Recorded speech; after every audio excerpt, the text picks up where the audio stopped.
오늘 이렇게 총동원 주를 지키는데 먼저 사랑의 인사를 나눈 후에 하나님의 말씀을 받도록 하겠습니다. 우리 오늘은 이렇게 인사하셨으면 좋겠는데요.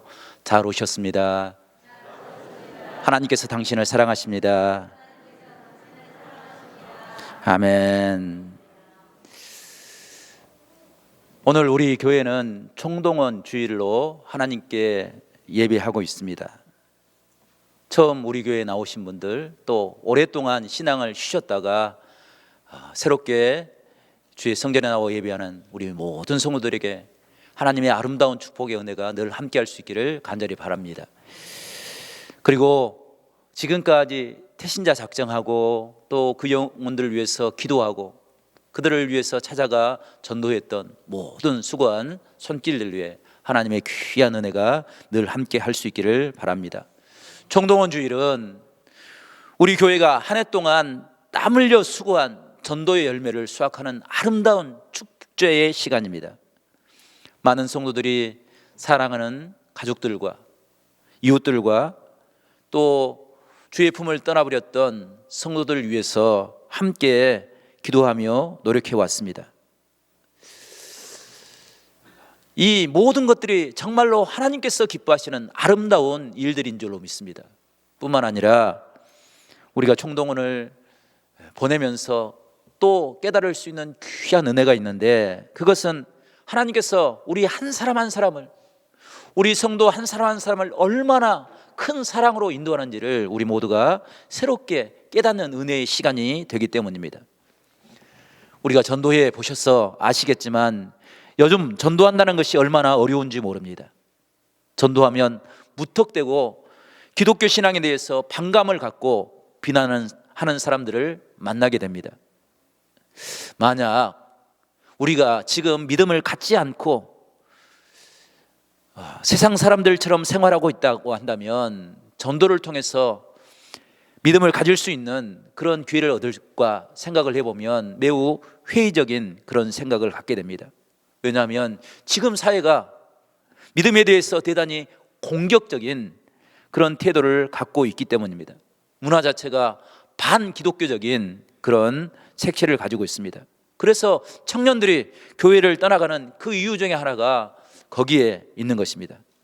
우리 개인적인 성향을 보더라도 우리가 믿음의 은혜를 누리며 산다는 것은 정말로 너무나도 감사한 일이라고 생각을 합니다.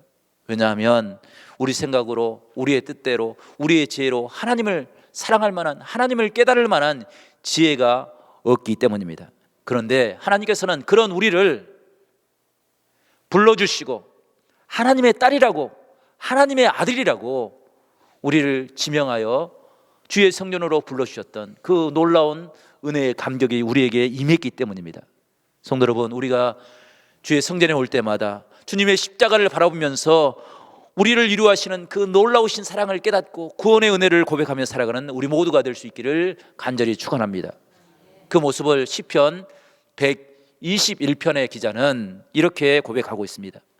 여호와는 너를 지키시는 이시라. 여호와께서 내 오른쪽에서 내 그늘이 되시나니 낮의 해가 너를 상하지 않게 하시며 밤의 달도 너를 해하지 아니하리로다. 아멘. 성도 여러분, 이것을 우리가 총동을 통해서 깨달아야 한다는 것입니다. 이 고백을 평생토록 고백하며 그 은혜에 감사하며 살 수 있는 그런 믿음의 기회가 총동의 주일입니다. 오늘 목사님이 읽어주신 하나님의 말씀은 사도 바울이 2000년 전에 고린도 교회라는 그 교회의 성도들을 향해서 구원의 말씀으로, 교훈으로 주신 하나님의 은혜입니다. 고린도 교회를 공부해 보면 고린도 교회는 정말 복된 교회였습니다. 놀라운 하나님의 많은 은혜와 은사들을 경험했던 교회입니다. 우리가 고린도 전서 12장을 은혜장이라고 부릅니다. 고린도 전서 12장에는 하나님께서 고린도 교회의 성도들에게 얼마나 많은 은사들을 허락해 주셨는지 그것을 기록해 주고 있습니다. 고린도 교회는 성령의 은혜로 하나님의 말씀을 깨닫는 지혜를 얻었습니다. 병 고치는 사람들, 병으로 고통받는 사람들이 주의 성전에 나와서 예비하면 질병이 떠나가고 회복되는 그런 은혜의 역사가 임하였습니다. 어떤 사람들은 예언하는 능력을 얻기도 했습니다. 방언으로 기도하며 하나님의 은사를 깨달았습니다. 가르치는 능력을 하나님께서 주셔서 주의 말씀을 들을 때 모든 사람들이 하나님의 깊은 은혜의 자리로 나갈 수 있었습니다. 그런 귀한 은사들을 너무나도 많이 경험했는데, 그런데 그 은사들이 그들에게 큰 축복이 되기보다는 오히려 교회의 큰 아픔과 상처가 되었습니다. 교회는 분열되고 또 세상의 타락한 문화로 가까이 나가는 그런 어리석음에 빠졌습니다. 왜 고린도 교회가 그런 신앙의 삶을 살았습니까?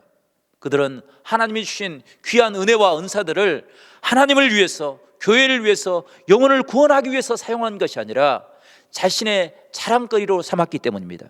그래서 교회가 분열되고 힘들고 어려운 시간을 보낸 것입니다. 그런 고린도 교회를 향해서 사도 바울이 고린도 후서에 기록하면서 이렇게 하나님을 소개하면서 고린도 후서를 시작합니다. 고린도 후서 1장 3절과 4절 말씀 보면, 찬송하리로다. 그는 우리 주 예수 그리스도의 하나님이시요 자비의 아버지시요 모든 위로의 하나님이시며 우리의 모든 환난에서 우리를 위로하사 우리로 하여금 하나님께 받은 위로로서 모든 환난 중에 있는 자들을 능히 위로하신 이시로다. 아멘. 성도 여러분, 사도 바울이 하나님을 고백할 때 하나님은 그냥 성경 안에 있는 분이다 라고 이야기한 것이 아니라, 하나님은 나에게 자비, 큰 사랑을 베푸시는 하나님이다. 하나님은 내가 상처지고 고통받을 때 나의 마음을 어루만지시는 위로의 하나님이다 라고 고백하고 있습니다. 나를 구원하시는 능력이 하나님, 그 하나님은 지금도 살아계시다 라고 고백하고 있는 것입니다. 그것이 사도 바울의 삶을 풍요롭게 하고 그의 삶을 변화시키는 능력이 되었습니다. 그 모습을 모든 고린도 교회가 닮아가고 하나님의 은혜를 소망하는 그런 삶을 살 수 있도록 사도 바울은 그들에게 하나님의 말씀을 증거했던 것입니다. 오늘 새로 나온 우리 모든 새가족들과 또 총동원을 지내는 우리 모든 성도들이 그 은혜의 하나님을 만나는 축복의 은혜가 우리 가운데 있기를 간절히 바랍니다. 영원토록 주의 성전을 떠나지 아니하고 우리의 삶을 인도하시는 그 능력의 하나님을 바라보며 살아갈 수 있는 복된 귀한 역사가 우리 가운데 있기를 간절히 축원합니다. 우리가 만나야 될 하나님은 어떤 하나님입니까?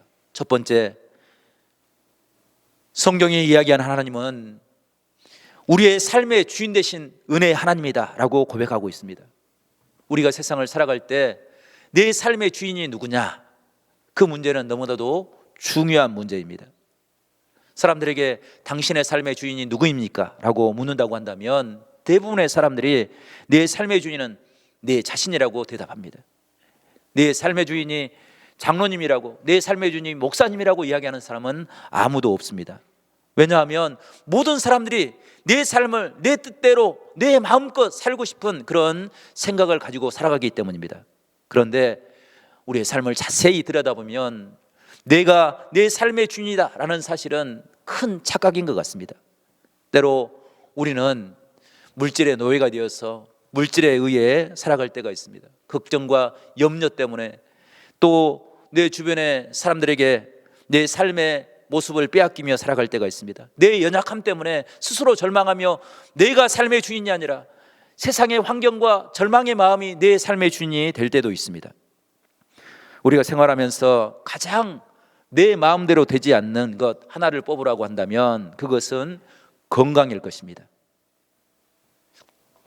내 몸의 주인이 나라고 하면서 우리는 내 몸의 건강조차도 내 마음대로 할 수 없는 우리의 연약한 모습을 가지고 있습니다. 24시간 내 몸을 내가 사용하고 있지만 내 몸의 건강조차도 나는 내 마음대로 할 수가 없습니다. 제가 올 봄에 좀 힘들고 어려운 시간을 보냈습니다. 왜냐하면 올 4월 달에 제가 참 존경하고 좋아했던 목사님이 하나님의 부름을 받았습니다. 큰 교회를 목회하시고 또 그 교회가 일본 선교지 탐방을 준비하기 위해서 답사를 가셨는데 그날 저녁에 호텔에서 주무셨는데 깨어나지 못한 것입니다.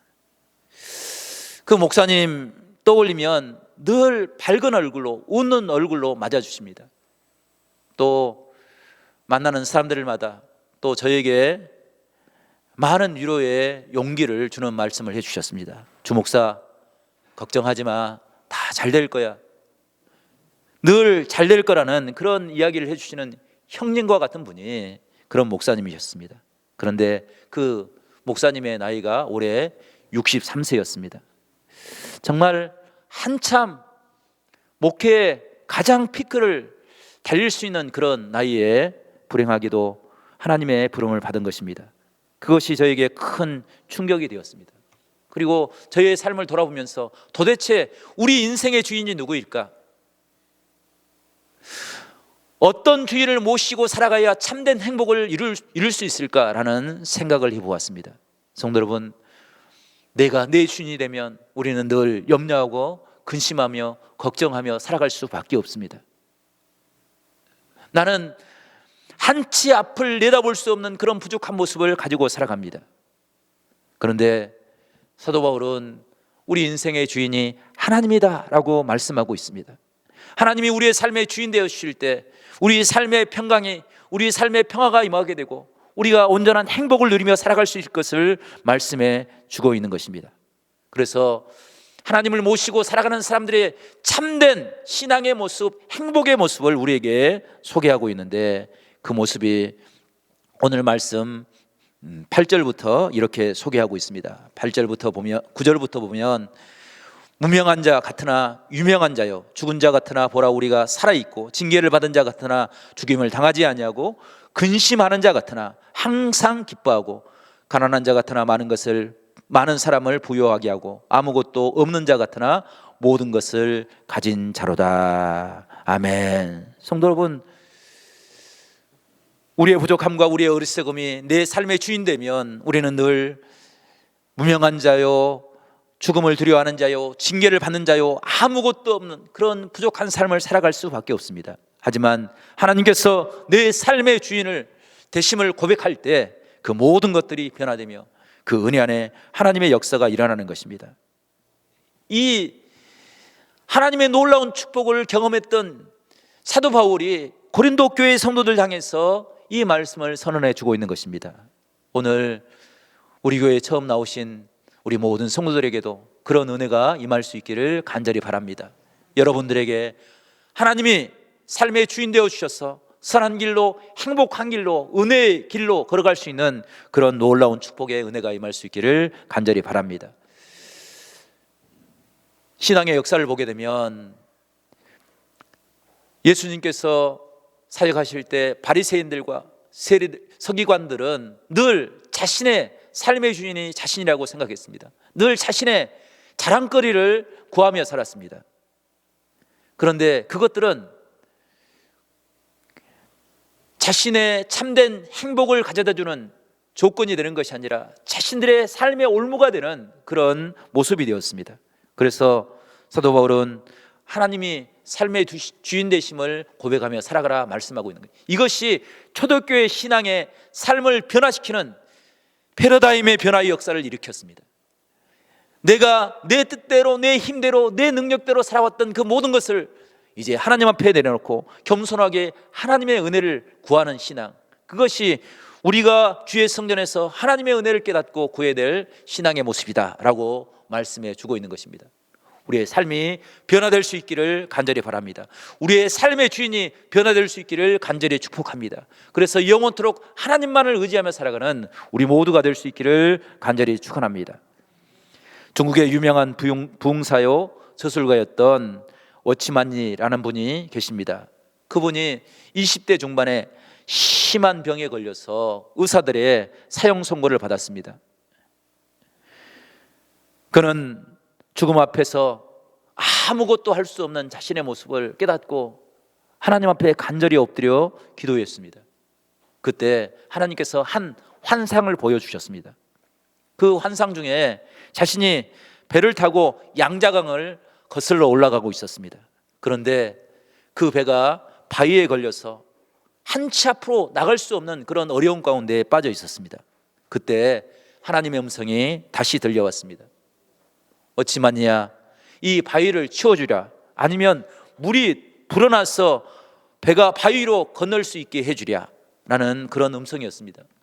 이 말씀이 무슨 말인가 도대체 깨달을 수가 없었습니다.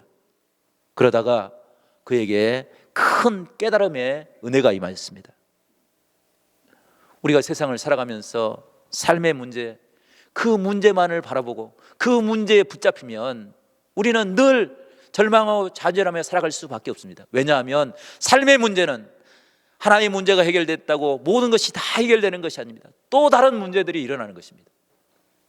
그러기에 하나님께서 우리의 마음의 주인 되어 주셔서 우리에게 큰 은혜를 베풀어 주시면, 우리에게 하나님의 은혜의 물을 충만히 채워주시면 모든 바위를 넘을 수 있는, 그 바위를 지나갈 수 있는 그 은혜가 삶의 참된 행복이라는 사실을 깨닫게 해주신 것입니다.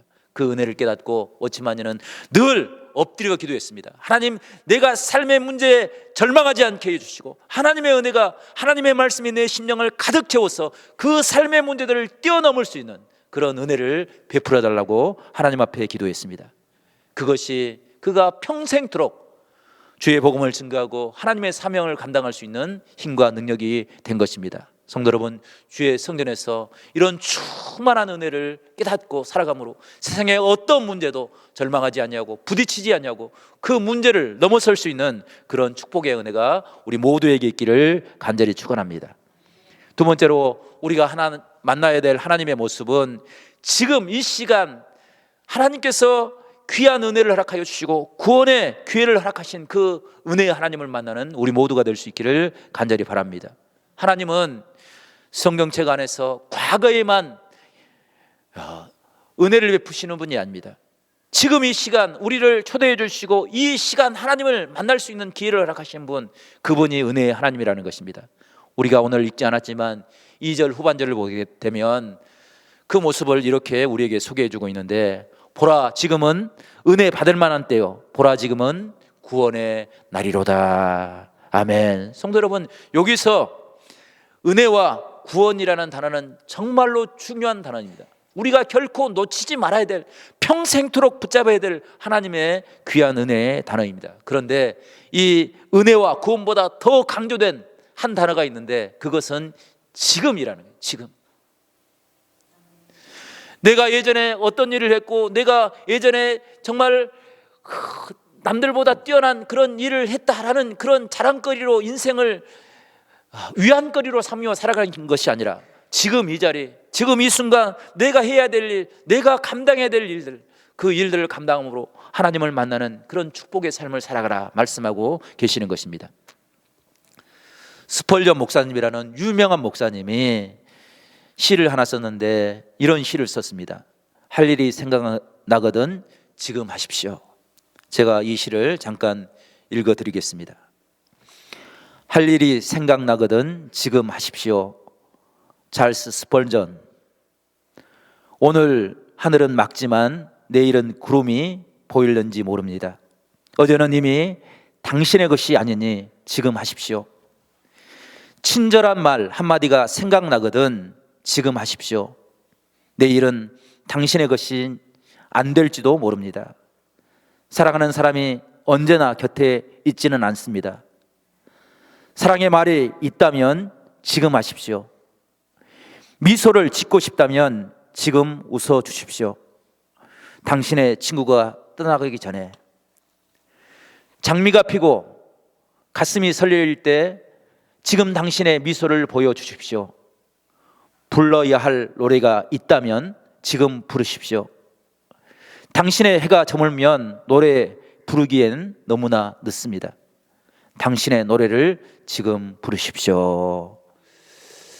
정말 우리에게 귀한 도전을 주는 시간인가라는 생각해 봅니다. 우리는 중요한 일들, 우리가 꼭 해야 될 일들, 때로 내일 하겠다, 내일로 미루며 살아갑니다. 하지만 정말로 중요한 일들, 정말로 붙잡아야 될 일들, 그 일들은 지금 해야 됩니다. 친절한 말 한마디, 사랑의 말 한마디, 우리가 불러야 될 한 노래 소절, 우리가 보여줘야 될 밝은 미소의 모습, 내일이 아니라 오늘, 지금 내가 만나는 사람들에게 베푸는 것, 그것이 참된 은혜인 줄로 믿습니다. 지금이 중요합니다. 하나님께서 우리를 지금 부르신 것은 하나님의 구원의 은혜를 깨닫고 그 은혜의 하나님을 붙잡고 살아가라, 우리에게 귀한 은혜를 주신 줄로 믿습니다. 지금 하나님 앞에 간절한 심령으로 예비하는 믿음의 사람들이 되기를 바랍니다. 간절한 마음으로 우리의 삶의 문제를 하나님 앞에 내려놓고 기도하는 기도의 사람들이 되기를 바랍니다. 주님 앞에 온전히 헌신하며 그 하나님의 은혜를 온전히 깨달을 수 있는 그런 축복을 누리며 살아가는 우리 모두가 될 수 있기를 간절히 축원합니다. 전도를 하다 보면 많은 사람들이 이렇게 이야기하는 것을 듣습니다. 목사님, 내가 돈을 조금 더 벌고 나서 신앙생활 할게요. 아이들을 좀 키우고 나서 좀 한가해지면 내가 신앙생활 하겠습니다 라는 그런 이야기를 하는 사람들의 이야기를 듣습니다. 그런데 그런 사람들은 결코 신앙생활을 시작할 수가 없습니다. 지금 나에게 주어진 기회를 붙잡지 않으면 그 기회는 결코 다시 돌아올 수 없는 것을 보게 됩니다.